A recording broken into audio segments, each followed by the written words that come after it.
Personnellement, je ne voulais pas participer à cette émission parce que ce n'est pas sur un plateau de télévision que je dois faire un SOS pour chercher mon enfant. Ce n'est pas un palais de justice. Mais je veux dire que, par principe, j'ai accepté parce qu'effectivement, j'avais envie de voir mon fils que je ne voyais pas depuis un bon moment. Après l'émission...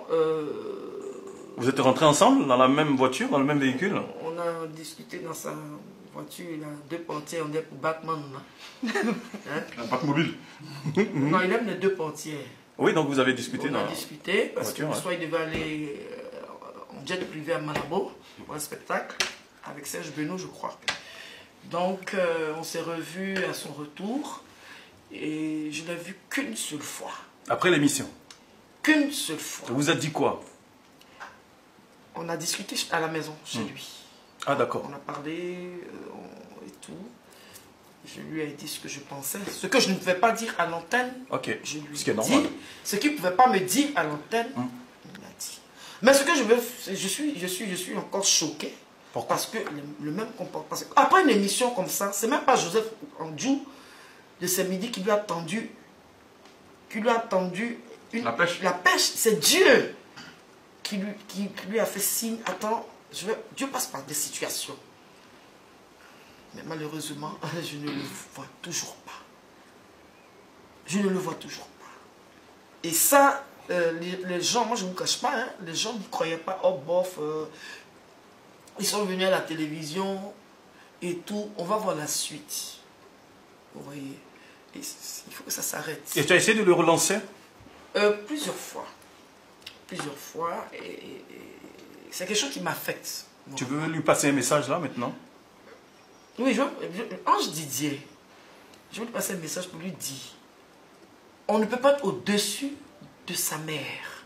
Le 4e commandement, tu honoreras ta mère et ton père. Qu'il change de comportement pour ne pas que la colère divine de Dieu s'abatte sur lui.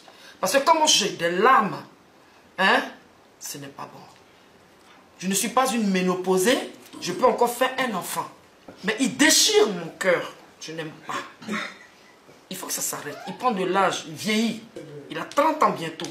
Je ne vais pas le poursuivre. Qu'il se ressaisisse. Qu'il se ressaisisse.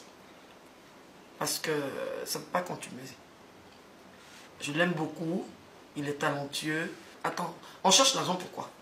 On cherche l'argent. Quand on met nos enfants au monde, celui qui est stable. Comme j'ai dit, je n'attends pas ses sous. Ou lui-même, il n'en a pas assez. J'attends son amour. S'inquiéter pour moi. C'est juste ça. Je ne suis pas un enfant, je prends de l'âge. Tu ne vas pas continuer à suivre tes amis, faire des soirées, bande des couillons dans les coins. Hein? Et puis ta mère est là. Moi, je suis chanteuse, je m'appelle parce que je suis Tina Spencer, que tu as eu les portes ouvertes. J'aime beaucoup mon fils, oui. Mais reconnaissez, aucune mère peut accepter que son enfant mette au-dessus des ferrailles, mette au-dessus des amis. Parce que demain, quand quelque chose va t'arriver là, tes amis ne seront pas là. C'est moi, la pauvre Lobo Valentine, on m'a appelé. Si je ne l'avais pas soigné, je ne l'avais pas gardé 9 mois dans mon ventre. Elle me fait mal, ça c'est midi, je n'ai pas pu pleurer. J'ai sorti de mes gros yeux à ce midi. C'est quand j'avais le chewing-gum dans ma bouche. Mais ça ne peut pas continuer. Il n'a qu'à arrêter d'écorcher mon cœur. Excusez-moi, hein.